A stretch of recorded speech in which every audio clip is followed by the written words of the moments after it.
کرتا ہے دولت کو ہر آلودگی سے پاک صاف، کرتا ہے دولت کو ہر آلودگی سے پاک صاف، یعنی یہ دین کی بات کر رہا ہے۔ من اموں کو مال و دولت کا بناتا ہے امین، یعنی جب اللہ آپ کو دولت دیتا ہے تو اس کا مطلب ہے یو ہیو اے رسپانسبلٹی، آپ امانت دار ہیں، آپ امین ہیں۔ منم کہتے ہیں جو دولت مند امیر لوگ ہیں ان کو اللہ اپنے کرم سے بلیس کرتا ہے۔ تو کہہ رہا ہے کہ جب اللہ ان کو بلیس کرتا ہے تو ان کو سمجھ آئی تھی کہ یہ ہمارے پر ایک رسپانسبلٹی ہے، it is not liability, it is not something for عیاشی کے لیے یہ پیسہ نہیں مل رہا ہمیں۔ اس سے بڑھ کر اور کیا فکر و عمل کا انقلاب، بادشاہوں کی نہیں اللہ کی ہے یہ زمین۔ یہ ہے وہ شعر کہ جس کے اندر وہ کہتا ہے یہ ساری جتنی آئیڈیالوجیز اینڈ فلسفیز، یہ جتنی پیچھے آپ لوگوں نے ذکر کی ہے، بے شک وہ سوشلزم ہے، بے شک وہ کمیونزم ہے، بے شک وہ کیپٹلزم ہے، بے شک کچھ بھی ہے، یہ انقلاب نہیں ہے فکر و عمل کا۔ فکر و عمل کا جو اصل انقلاب ہے وہ یہ بتانا ہے انسان کو کہ یہ زمین کسی بادشاہ کے نام کی نہیں ہے، یہ اللہ کی زمین ہے۔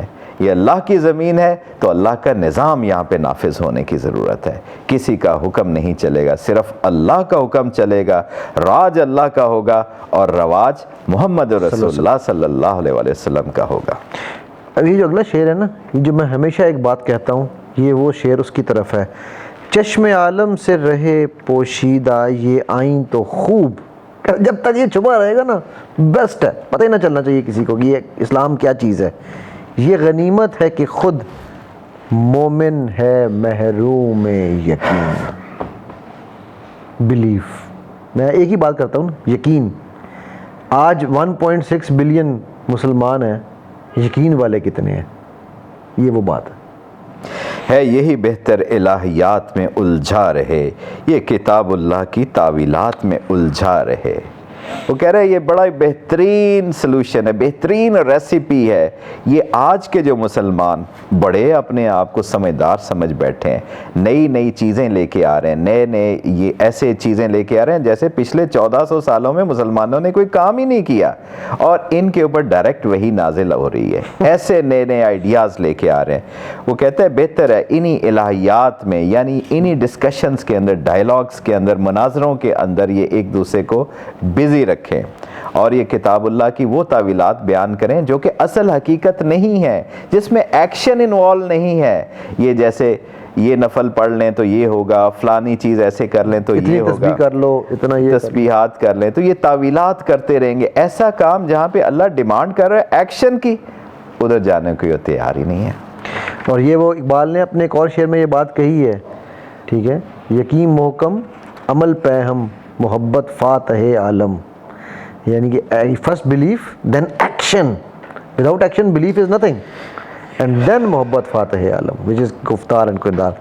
توڑ ڈالی جس کی تکبیریں طلسم شش جہت، ہو نہ روشن اس خدا اندیش کی تاریک رات۔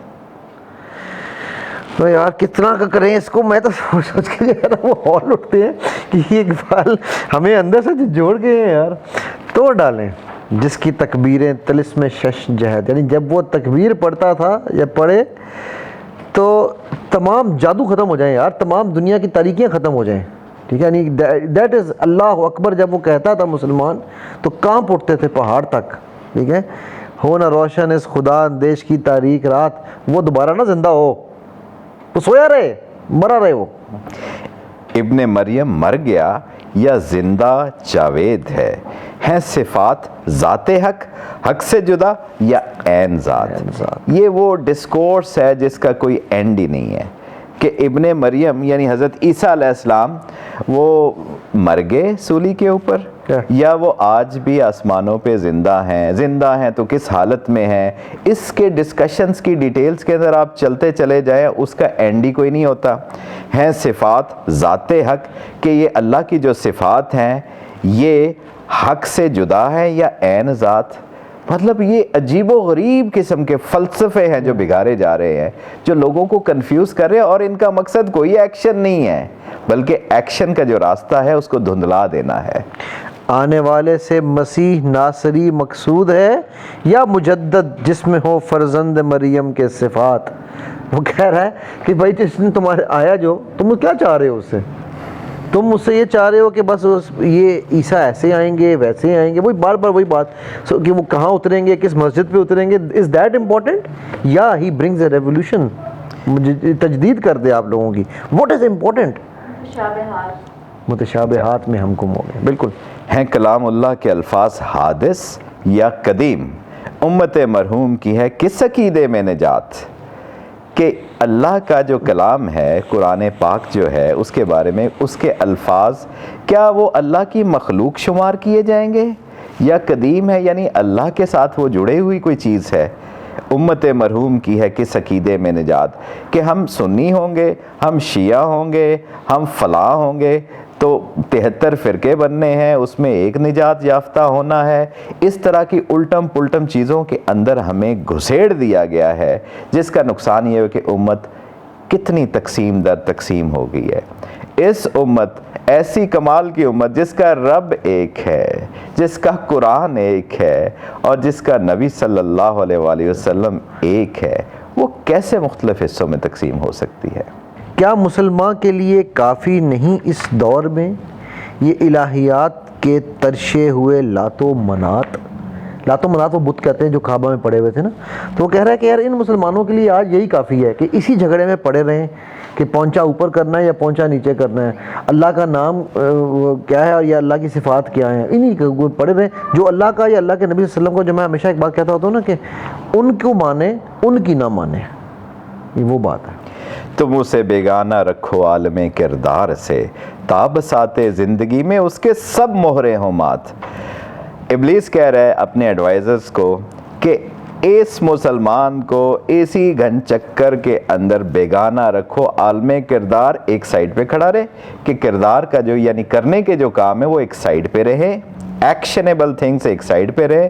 یہ اسی طرح کی کارروائیوں کے اندر، الہیات کے اندر، ڈسکشنز کے اندر یہ پھنسا رہے.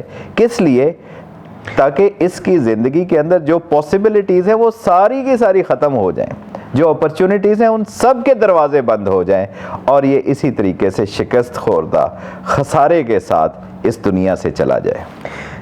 All resources you need to bring a change within you are only within you. اس کو وہ ختم کر رہا ہے. کیسے؟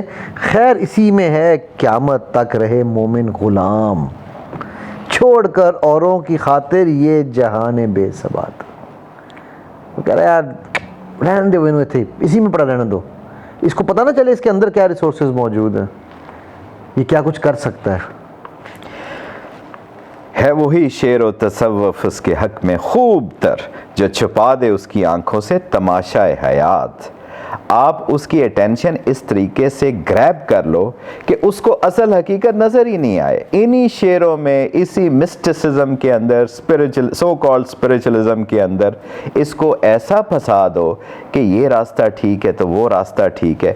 اصل اس کو جو تماشا حیات ہے، جو اصل زندگی کی جو ڈیمانڈز ہیں وہ اس کو نظر ہی نہ آئے. جو پرپز آف لائف ہے وہ یہ لائف کی پرپز اپنا مس کر کے یہاں سے چلا جائے. اور اس میں بہت بڑا کردار میڈیا کے تھرو، آپ ڈرامے شرامے دکھاؤ، ان کو فلمیں دکھاؤ جس میں یہ عشق و عاشقی ان کو سکھاؤ.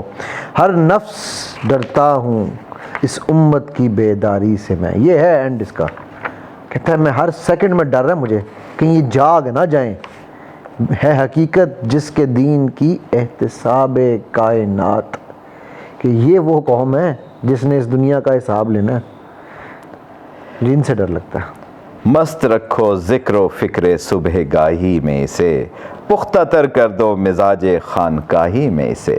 یہ آخری شعر ہے جس کے اندر باکمال طریقے سے شیطان اپنے ایڈوائزرز کو کہہ رہے ان کو صبح اور شام کے اذکار کے اندر یہ کریں گے تو اتنا نفع ہوگا، اتنے حج کا ثواب ملے گا، اتنے قرآنوں کا ثواب ملے گا.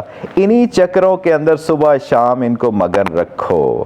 اور یہ رہبانیت کا جو خانقاہی سسٹم ہے، اصل میں تو نکل کر خانقاہوں سے رسم شبیری ہم نے ادا کرنی تھی. خانقاہوں سے نکل کر رسم شبیری حضرت شبیر رضی اللہ تعالیٰ عنہ امام حسین رضی اللہ تعالیٰ عنہ کے ساتھ انہوں نے جہاد کیا تھا کربلا کے اندر. تو اصل میں خانقاہی نظام تو وہ تھا کہ جو جب جہاد کا وقت ہے تو جہاد کے لیے نکل کھڑے ہوں, ان کو اسی گول دائرے کے اندر ایک وشس سرکل کے اندر بند کر دیں اور صبح شام یہ اسی چکر کے اندر اپنی زندگی تمام کر دیں اور یہ ناکام ہو کے اس دنیا سے چلے جائیں. اور یہ آخری پیغام تھا ابلیس کا اپنے ایڈوائزرز کو. اور آج ہم دیکھیں کہ ہم ان ساری جو حضرت اقبال جو ہے ہمیں نصیحتیں کر رہے ہیں, ہمیں اگنائٹ کر رہے ہیں, ہمارے پیشن کو اگنائٹ کر رہے ہیں. کیا ہمارے پیشنز کو کوئی تھوڑی سی اگنیشن ملی ہے, کوئی سٹیمولیٹ ہوئے ہیں کہ نہیں ہوئے؟ اللہ تعالیٰ ہمیں سمجھ اور عمل کی توفیق عطا فرما دے. آمین. اور یہی چیز ہے جی اصل بات جو ہماری آج کی اس بیٹھک کا انشاءاللہ اور اقبال کے اس پورے سسٹم کے اوپر جو ہم بات کریں گے, ہم اقبال کے انشاءاللہ مزید بھی نظمیں میں کریم صاحب سے ریکویسٹ کروں گا, ہم اقبال کے مزید کلام کے اوپر بھی بات کریں گے کہ my only messages which I have understood from Iqbal, جس خودی کو میں سمجھاؤں نا اقبال کی, وہ خودی یہ ہے کہ آپ all resources you need to bring a change within you are only within you. حضرت علی کا ایک قول بڑا مشہور سنتے ہیں کہ من عرف رب نفسک عرف ربک, جس نے اپنے نفس کو پہچان لیا اس نے اپنے رب کو پہچان لیا. تو خدا کے لیے خود کو جانے, the most beautiful creation. اللہ سبحانہ وتعالیٰ ہم سب کے حامی و ناصر ہوں. دعاؤں میں یاد رکھیے گا. السلام علیکم ورحمۃ اللہ وبرکاتہ.